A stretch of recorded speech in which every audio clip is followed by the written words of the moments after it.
So what is cybersecurity? If you break the word cybersecurity into two words, you will find it is made up of the words cyber and security.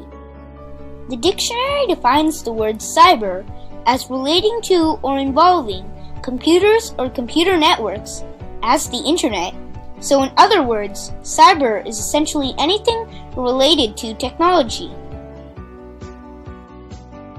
This includes computer systems like laptops, servers, and phones. Computer networks such as the internet or local area networks. Computer programs such as operating systems and user applications.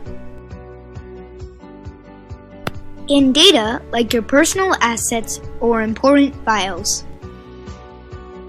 So with an understanding of what cyber is, let's look at what cybersecurity is.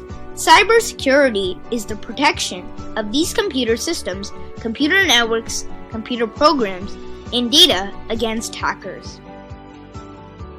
When systems are protected, it is known as system security. Patching is an example of system security. When computer networks are protected, it is called network security. A firewall is one part of network security controls. When software programs are made secure, it is known as application security. When data is made secure, it is known as information security. And finally, cybersecurity is incomplete without the end user. So you and I play a big part in cybersecurity.